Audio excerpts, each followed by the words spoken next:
So for today's video, isi-share ko sa inyo kung paano yung pag-apply namin sa DMW. Kung mahirap ba or matagal ang proseso. So panoorin niyo yung video na to hanggang dulo para malaman niyo kung paano.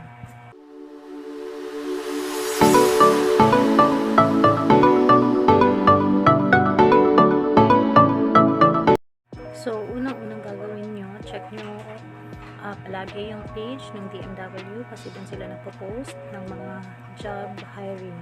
So if meron man silang hiring for Taiwan or Germany or Japan, submit application, then mapupunta kayo doon sa may appointment, ganun, appointment something. So magpapa-appoint kayo, depende yun sa date na gusto nyo at sa time na gusto nyo.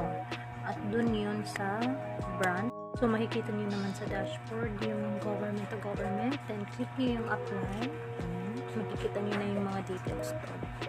And then, yung mga requirements, lahat-lahat. Kung ano yung hinahanap nila.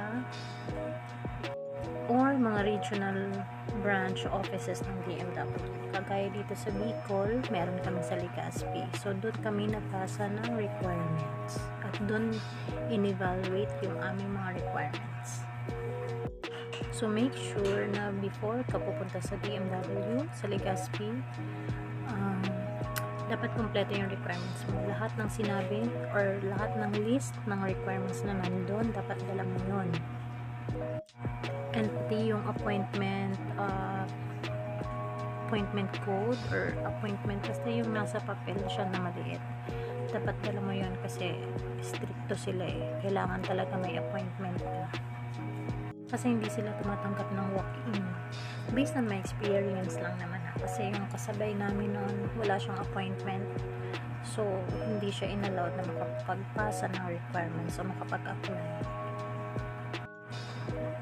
So, ano nga ba yung mga requirements na kailangan dalhin pagpunta nyo sa DMW? So, ilalagay ko dito sa screen yung list of requirements. Yung updated na ngayong 2023. So, pagpunta niyo sa DMW, so ipapasa niyo yung mga requirements, then evaluate nila yung mga requirements. If complete siya, then okay na.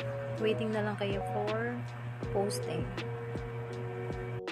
So, gusto mo bang malaman kung gaano kami katagal mag-antay sa posting ng DMW para sa mga selected applicants for exam and interview? At para updated ka palagi sa mga bago kong video, please subscribe and turn on the notification bell.